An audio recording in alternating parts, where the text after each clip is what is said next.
So everybody is an influencer. Which one are you? So there are many, many users for all online social media, social networks for Facebook. And about a third, or actually 2/3 of them, are active users. The same goes to Twitter. But some of those users are not really active. They're actually lurkers or watchers. And some of those active users are actually bots. So an average person spend about 2.5 hours in online social media platforms. And this is where my research on online persuasion is entering. I'm Dina Bavli. I'm a data scientist at Summit AI. What my day job is actually speech recognition in Hebrew.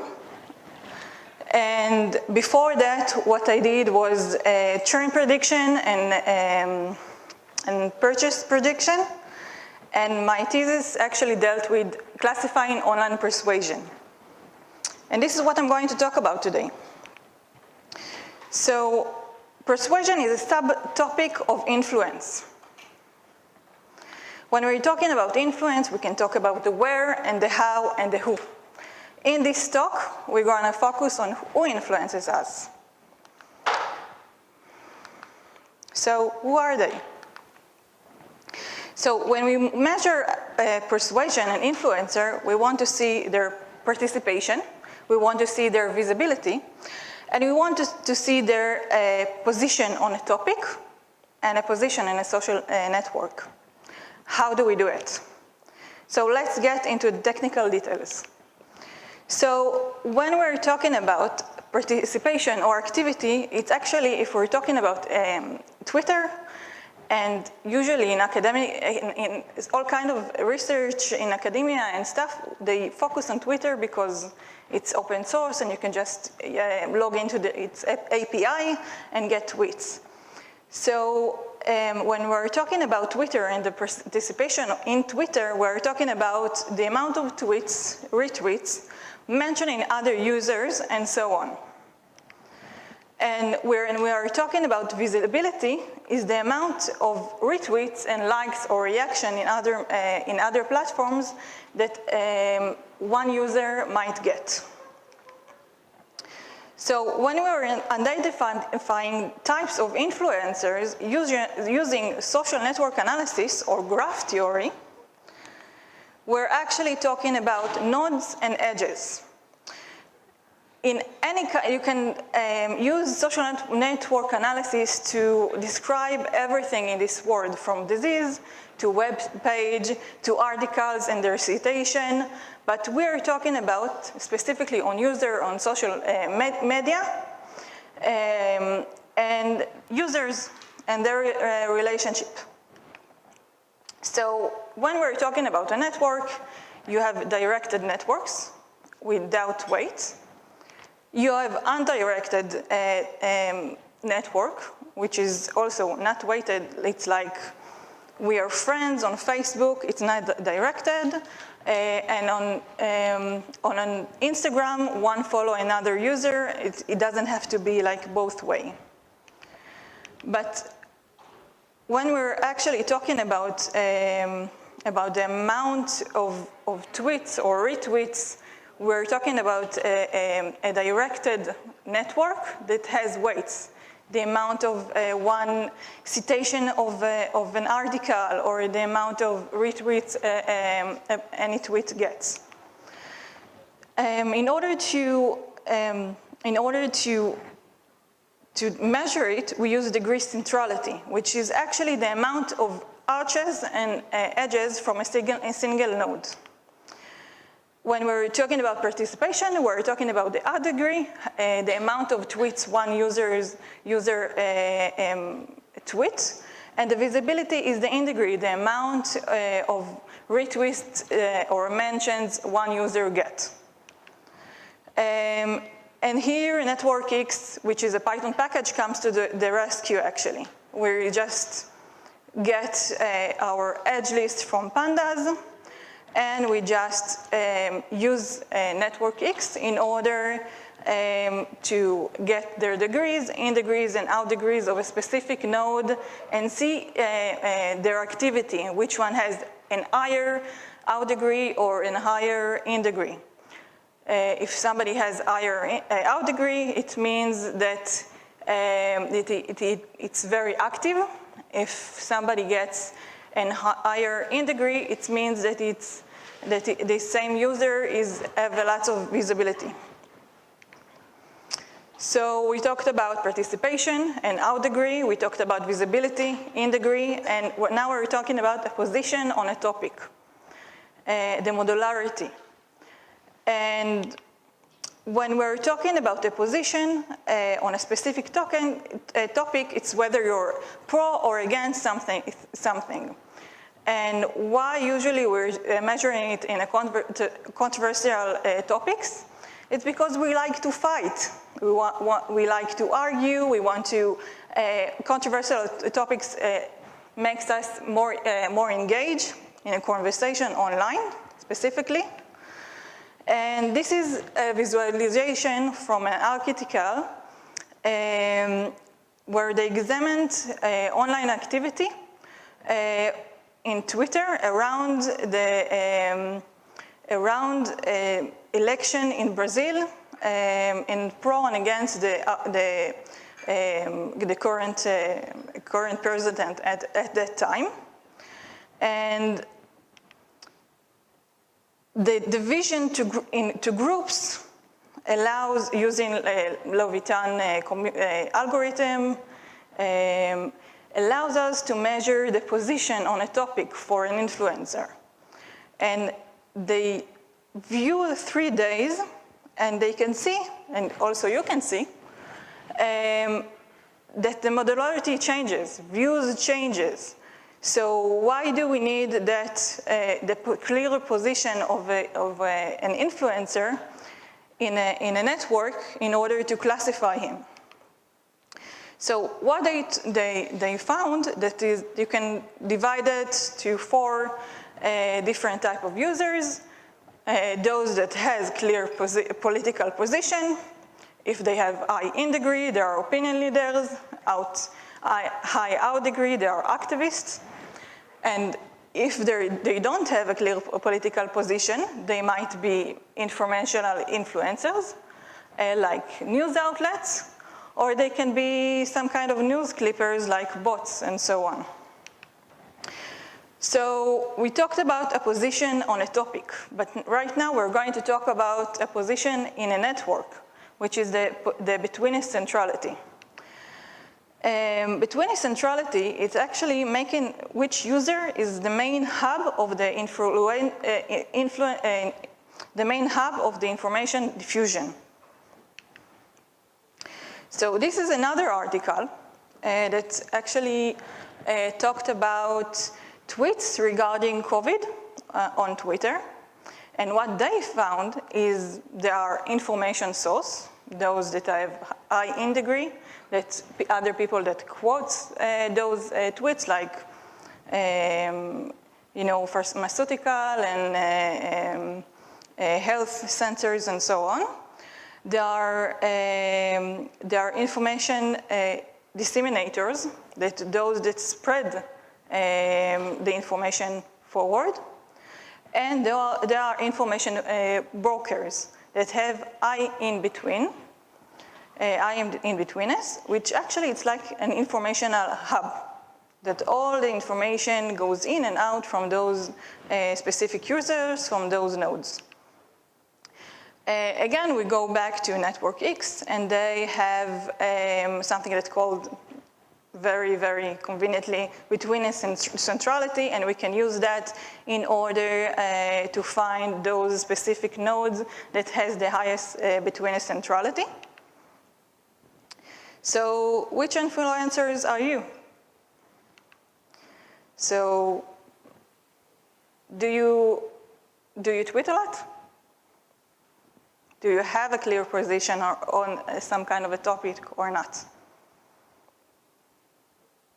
Are you an opinion leader? Maybe you just spread any kind of information that you get and you don't really have any point of your own, and then you just pass along everything. Do you have, those are the people with high visibility. Those are people that get lots of tweets. Those are the information source. Maybe you just tweet a lot, and then if you have a clear position, you're an activist.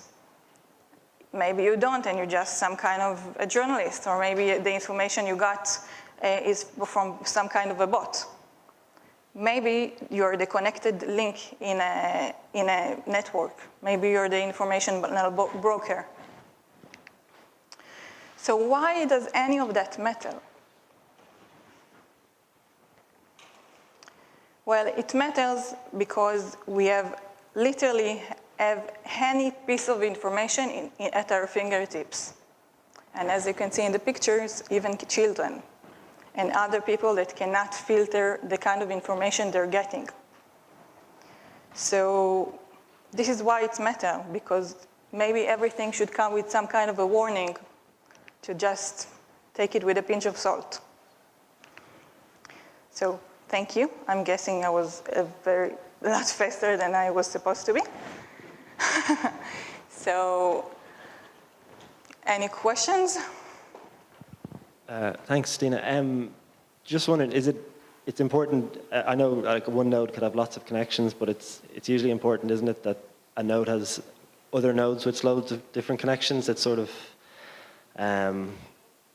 like, is there a way to measure that, to say how important this person is within the network or something like that, or the social network? Is it more important to have connections with lots of connections, or if you have lots of connections but they don't, it's all sort of bots and, not very important connections? Is that plays into that as well, how much of an influencer you are, I believe? So I don't know if I have a full question. How much the size of a network and the connection? Yeah, exactly. So there is, in the field of social analysis and actually like graph theory and so on, there is like, for example, PageRank. It's also something that is connected to the field of graph theory. And it actually is based on like the amount of links like a web page gets. So this is like, if this is like a reference web page and gets lots of references, then this one is like legit. So it like will be on a higher rank when you're searching it. So it's like weights more, and also like in social media, there are like the amount of followers that you get. So you're more likely to have like your ideas spread and visibility of your tweets and even LinkedIn posts. And you can check your social score for LinkedIn if you search like SSI. You can see the way you're ranked as your LinkedIn profile is ranked. Cool. Thank you. Sure. Any more questions?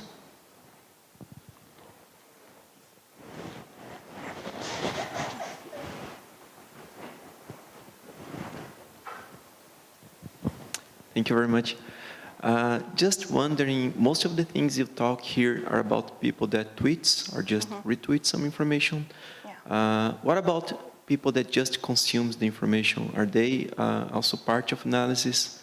I mean, is there any metrics or any interest in how much time the people that they don't say anything, but they just consume, is it also taken into consideration somehow? So I don't think that those articles took that into account, but the technological research is a bit different than the social sciences research. And in social science, they're actually talking about the lurkers and the watcher that I talked about them in the beginning. So I think that some social platform do have like the visibility, the amount of people that see your LinkedIn posts, or the amount of people that see your tweets. but they didn't take that into account, and I think that's a great way to go in future research, because really most users, I'm guessing that most of you, don't really tweet that much or just consume information through social media. Thank you. Sure.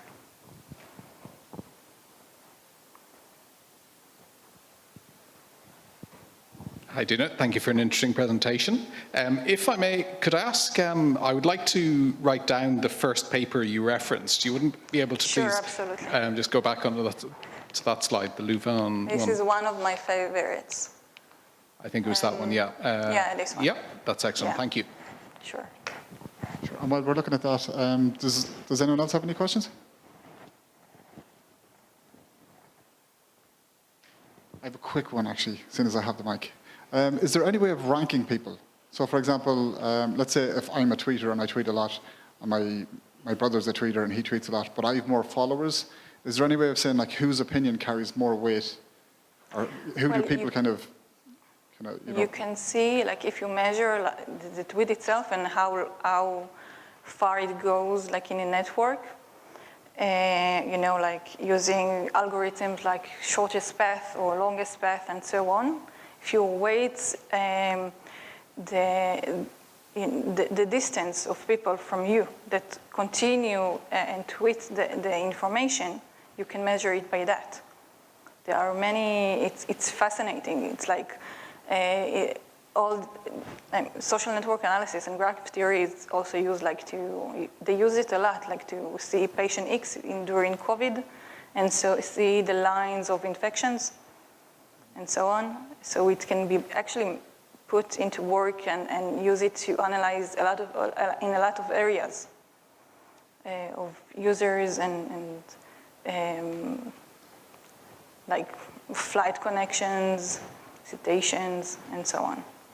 So I guess how far that travels is in how many retweets and how many people post it onto their friends and how many people proliferate it. Yeah, and so on, and so on, and so on. And then is there any, so I suppose then if there was misinformation in there, it's too late because it's already proliferated way too far to kind of get back. Like somewhere along the way, this is the way like fake news travel also. Yeah. Any more questions? Thanks. Thanks for the talk, Dina. Related to the previous question, is there a way that we can quantify? You know, let's say I have 10 followers and 8 of them hate me, and you know they don't like anything. You know what I mean? Like it's they may propagate what I'm saying, not in a positive light, but as in a means of disagreeing with me. So, is there a way to quantify that impact, kind of negative anti-influencer? So I'm guessing like social sentiment analysis can find out whether in the conversation there is pro and against some kind of a topic. And as I said before, if somebody hates you and you're fighting online, it brings more people. Okay, yeah, that makes sense. Thanks very much. Sure. Last call for questions. Okay, perfect. Thanks very much. Oh, one more. You briefly mentioned how fake news travel. Is there any clear difference between actual news and fake news that we can observe in the way it travels? I'm not sure. That's an excellent question. It really is. I'm guessing there are some like differences in the source and how you measure the source of something. Mm-hmm.